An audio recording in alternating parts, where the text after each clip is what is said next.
powered by the Inside the Birds podcast. Now, live from inside the Matt Black Kia Studios, this is Football at 4. Football at 4 is powered by the Inside the Birds podcast. It's brought to you by PropSwap, America's sports betting marketplace. Sell your sports bet, take your profit, find out how. Go to PropSwap.com, download the PropSwap app today. By the way, Calvin Ridley just tweeted a minute ago that he bet $1,500 total. He doesn't have a gambling problem.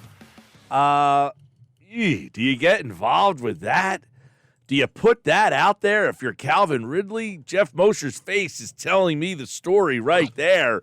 Calvin Ridley suspended for the year for betting on games. He responds, Moshe, with a Ridley bomb. He says, I only bet $1,500 total. I don't have a problem. Oh, you know what? I interpret that differently. I thought he was I thought he was being very sarcastic and saying, I bet you $1,500 that I don't have a gambling problem. But, no. The way that it's worded, it says, this is from Calvin Ridley. He says, I bet $1,500 total. I think he should have put like a comma period. There. Yeah. I don't have a gambling problem. Yeah. Well, unfortunately, as an NFL player, you're not allowed to bet, $1.50 total on NFL. So he does not have a gambling problem. If that's all he bet, he has a law and order problem. Right. Nobody's suggesting that he had a gambling problem. It's that he bet on football. And this was something, Moshe, that we've all been kind of waiting for with these. The NFL's in bed with the DraftKings and the FanDuels and the BetMGMs and the Caesar Sportsbooks and the PointsBet and you name them all. Mm-hmm. They're taking their money. This was inevitable, right? Yes. Yeah. Well, inevitable. Yeah, probably. I should have probably done more research, and you may know this because you're a little bit more into the soccer scene than I, European soccer. But they've had gambling for a while. Well, I remember you had to connect, and when I would do the show with you, you were betting on some crazy, weird, like Chinese soccer league games and winning. So I just naturally assumed you were either a great bettor or had a great connect, or you knew something about international soccer. Yeah. Well, no, one of those things. I don't know anything about soccer. There's a guy I know who's very good at soccer betting, not me, for the record. So you I can admit when there's something I don't have a good depth of knowledge on, soccer would be one of them. Well, every once in a while, I think we would see some stories come out from overseas where you've been able to bet on soccer games for a while, and there would be kind of a controversy. I remember a goalie had one a couple of years ago. I didn't think it would be this quick, to be honest with you, but you're right. You opened it up, and, well, we don't know what he bet on or how he bet, but I guess we know he bet on NFL games. And apparently it was through a parlays through his phone. Oh, is that how he was doing it? That was from Mike Garafolo, NFL Network. Join the million others, Mr. Ridley. But yes, well, that's the problem. You can't do that. That's the problem now. How easy it is to do it. Right. And that you got players now, and he had this whole thing last year where he didn't play. He had the mental health thing, and there was some gray area with him and the team. Not a good look for the league today, man. No, and I feel like a tweet like that still kind of illustrates that maybe he's got some issues beyond this. Because this happened while he was already away from the team. Yes. On a personal leave. Yeah, last year. So he didn't play at all. So he's sitting there on the sidelines watching games. I mean, is he putting bets on his phone, like live bets? I know what plays coming in here, a run. Mm-hmm. Right? Yeah, no, it's a great question. I hope he gets better. He was a good player, and he stood to have a really, really good career after last year's breakout. And I hope on all fronts that he gets everything together and comes back to football. Would he be a player that you think Roseman would have called about? There was a lot of talk about the Falcons looking to trade him. Absolutely. Yeah. Absolutely. Now, that doesn't mean with the intent of definitely making a move, but if there's one thing about Howie Roseman is he's going to at least place the phone call just to see what the price tag is, what the availability is. All right, on that front, let's talk a little bit about the combine. Because we would imagine that's a position the Eagles had their eye on at the combine. So, did they like what they saw? Was this a good week? Did they find out a little bit more about wide receiver down there? Yeah, I don't know that they were blown away by anything that happened as far as the 40 times of the workouts. But this is a good group of wide receivers, starting with the Ohio State kids who perform well Garrett Wilson and Chris Olave. And you've got Drake London, who a lot of people like because he's a big body. Same thing with Treylon Burks. A lot of people like a big body receiver who's got some speed to him as well. I think it's funny that Jahan Dotson is quote unquote underwhelmed by running a 4.43. That's the era we're living in. I mean, 8 years ago, that would have been perfectly fine. And if you watch Jahan Dotson tape, you know he has no issues. He's never been a burner. He knows how to get open and make contested catches. So I don't think, if he drops because of that, that's fine. Somebody's going to get a good wide receiver. But in general, it's a nice, I think this class of wide receivers, Mike, has a lot of diversity to it. There's some taller, big body guys. There's some shorter burners. There's some guys who kind of check off almost all the boxes. So I imagine you're going to see some guys go in the second and third rounds who will be able to make an impact as long as they, have their head on straight. Maybe able to some kind of impact as a rookie. Well, and that's one of the conversations, is do they want to go with another young player at that position, or are they better off upgrading that position in free agency? So if you're looking at these wide receivers, you said you want to add another first-round guy. Now you have Smith, a second-year player, another first-round player. Like, is that the best way to go about it? It all depends. I mean, I don't think that they're going to ignore the position. As we talked about on the Inside the Birds podcast that dropped this morning, they certainly have checked in on a lot of wide receivers in free agency, and they're doing diligence there. So obviously they're looking at the position as an area where they can upgrade either through one or the other, if not both. It doesn't, does it have to be the first round? No. And I would tend to think in it with a deeper draft like what you have here at that position. You'd probably address some positions. And then I like kind of the Steelers approach of just always drafting. You put 3 or 4 wide receivers on the field a lot. So, if you treat quarterback that important, you should probably treat wide receiver importance as far as just drafting one, if not every year, almost every year, and seeing what you can get out of it. Yeah. Well, they've tried that. It hasn't been working. Right. Yeah.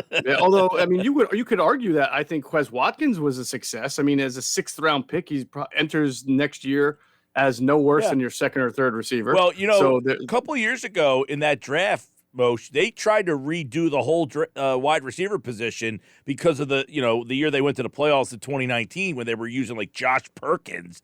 The next year in the draft, they took JJ, Hightower, Watkins, and then traded for Marquise Goodwin. So they were obviously trying to get speed in that draft class. Yeah, they're looking for. Actually, I think Hightower and Watkins were with Rager's draft class. So, but yes, the point is that they were throwing a lot of darts even after a first round pick, and if you hit on one like you did with Watkins there, who may not be a superstar, but he obviously can get out there and play, then you're happy about it. And that's what the Steelers do a lot. They take these, late round receivers, and every once in a while, more often than not for them, they'll hit and get a good player out of it. Geoff Mosher, Inside the Birds, the new podcast dropped this morning. This is the franchise tags are coming tomorrow, but players are getting released today. I guess we'll start keeping our eye because there's going to be more free agents that are about to hit. And one that just hit out there, I'm interested to get your take on, is Kyle Van Noy. He's a wide receiver. He kind of, I feel like, would be a fit for what the Eagles like. The linebacker, Kyle Van Noy. Yes, from New England. Yeah, good player. It's funny that you brought his name up because on the next show that we do with Greg Cosell, the Intel with Greg Cosell, that'll be on Wednesday, we talked about pass rushers, and we also talked about how the Eagles have a new scheme. You saw it last year with Jonathan Gannon. They're not just a 4-down front anymore. They bring a linebacker down on the line of scrimmage on first and second down. His name last year was Jannard Avery. But on third down or pass rush downs, Jannard Avery comes off the field. And I asked Greg if there are a lot of linebackers who can play that position where they come on the line but then stay on the field because they can cover. They can become your first and second down linebacker on the line, but then move back to an off-the-ball position and cover and play, and do coverage on third down or rush the passer. And he said, yeah, that's kind of like a Kyle Van Noy type of player who's done it well, not extraordinarily, but just good enough to be able to be employed in the league for a long time now. And there's just not that many of those guys who do that. The ones that, the guys who do that are really, really special. So it's hard to find someone who has that kind of talent and ability and then was also really, really good. But this is the direction that the Eagles are going in. So when you talk about pass rusher, which is what they always put their investment in, it's also right now considered a linebacker spot, outside linebacker or on the ball linebacker. That, I believe, and Howie Roseman spoke about it during the combine, is an area that I'm fairly certain they're going to try to upgrade and bring in bodies at. And so I don't know if they're going to use a first round pick on one, but nonetheless, it could be free agency. It could be later in the draft. So, just keep that under your in your thinking, because it's a new way of looking at pass rusher for them. Yeah. Well, I loved him coming out of college. He's 31 years old now.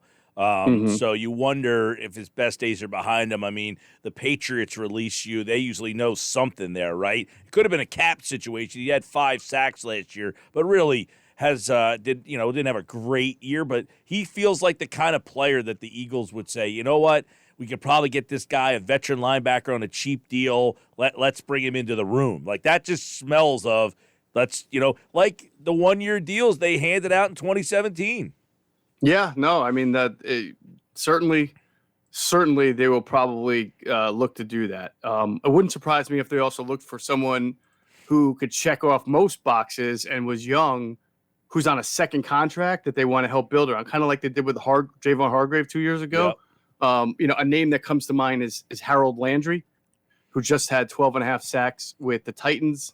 He's kind of had an up and down first 3 years until last year, but he is that guy that plays on the line, right? And then now, is he going to drop into coverage and nickel? No, probably not, but you're not paying him to do that. So you want him to rush the passer. But again, he's rushing it as a stand-up kind of outside guy around the edge, which means your defensive end has to align next to him and doesn't get the space. Usually with the Eagles defensive ends, we've talked about wide 9. We've talked about space and speed and the ability to use angles. But now they have to look at defensive ends who can play knowing that a linebacker may come down and be next to him. That's a whole different style of rushing the passer that takes away the outside space that you're used to looking at. Okay, this is like a 2-part question here, okay? All right. If Howie Roseman spends big money in free agency, like if he does sign one big name or one big contract, what position do you think that would be? And the second part of it will be based on your answer. Pass rusher or maybe safety, because it's such a need right now, and there are some pretty good ones out there. Okay. Would you consider I don't know what kind of money DJ Chark is going to get. I think it's very much up in the air right now, but it's possible you might consider that a big signing if the Eagles were to sign him. But I really do think, obviously, when it comes to big money in free agency, it usually goes to pass rushers, right, cornerbacks, things like that.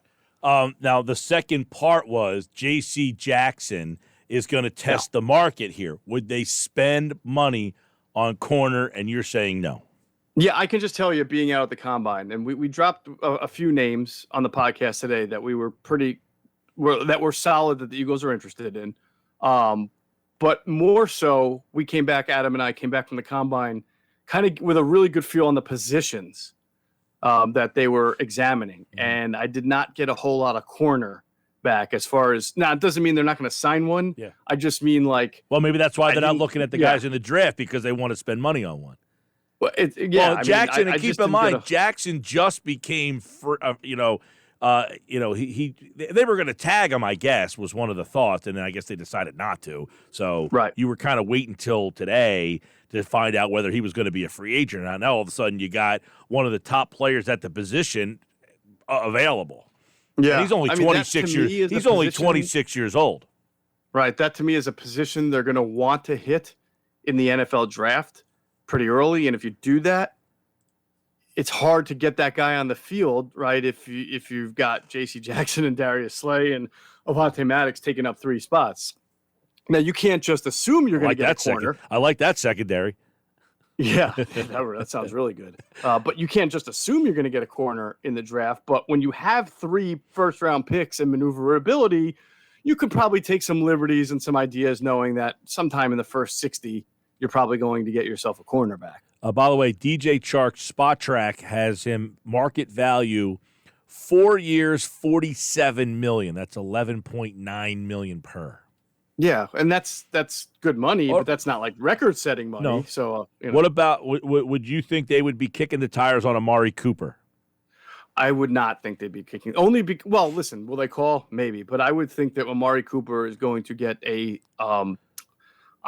super offer from a team that has just as much, if not more, money to spend than the Eagles do. That's kind of where I was Friday when that came up. I said, if they decided, hey, I'm only going to take a 11 to 12 million range, maybe, but I would imagine there's some team out there that's going to be throwing something at him. Yeah, I'm maybe I'm in the minority in this, but I don't think Dallas is making the right move. I like Dalton Schultz a lot, and I like Michael Gallup, but I'm of the belief that you win with blue chip players, and I would probably try. I know Amari has been up and down, and is not coming off the best year, but to me, he is when he's at his best, he is an excellent wide receiver, and probably impacts the game more than Michael Gallup and Dalton Schultz would do for you. I feel like this is a deep tight end class too. So yeah, it just he seemed to really hurt because you remember that year the Eagles traded for Golden Tate for a third, and they traded a first, and you're like, the Eagles only had to give up a third, and you guys have to get. He ended up having a pretty big impact for them. Yeah. Yes, he did. And then there are games where, that game against the Eagles at the end of the year, the following year, they lost, and he basically checked out of the game. And so you definitely have to deal with that with Amari Cooper. It's a little bit erratic, and I think he hurt them going on the COVID list a couple of weeks there this past year. But the dude's a really, really good wide receiver. When he's locked in, he's tough. Yeah. Football at 4, Geoff Mosher, Inside the Birds, the new Inside the Birds podcast dropped, where they take a look at some free agency names and positions that could be on the Eagles' radar. And I asked you if they were to sign one big guy, but if they are looking at a couple of other areas in free agency, what could those be? Well, if it's going to be a smaller splash, if you will, I know that Adam and I separately were able to kind of get onto the fact that the Eagles are looking into Juju Smith-Schuster. So, and that has the potential to be a small signing that pays off in a big way. This is a guy who had a 1,400-yard season and like 9 touchdowns. And then it's a very Howie Roseman signing. Exactly, because it would probably be a 1 or a 2 year signing. He only played 5 games, coming off a shoulder surgery. The interesting thing I heard was that with the Steelers, he played a lot of the slot, but apparently there's a lot of belief that he can win from the outside. So he did that a lot at USC. I mean, he is 210 pounds, so he's got body to him. He's not like a Devontae Smith skinny or Deshaun Jackson skinny. So he should be able to play that X position. And I imagine if the Eagles did reach an agreement with him and brought him in, they would give him a good look at X and kind of move Devontae around a little bit and maybe Quez in the slot. Do you get the feeling that they feel they need another blue chip offensive line player? Like they lost Brandon Brooks, Kelsey's probably either one more or done. Do you feel that they have to get another top quality, or can they get through another year and not, yeah. You know what I'm saying? No, I didn't come out of Indianapolis thinking that was really high on their list. Look, mock drafts are mock drafts, but I keep seeing mock drafts give them offensive linemen, and I keep thinking to myself, they don't really, in my opinion, you have enough in-house option. You made it through the year without Brooks last year. You have enough in-house options that right. I have enough other holes that I feel like drafting an offensive lineman is almost a luxury.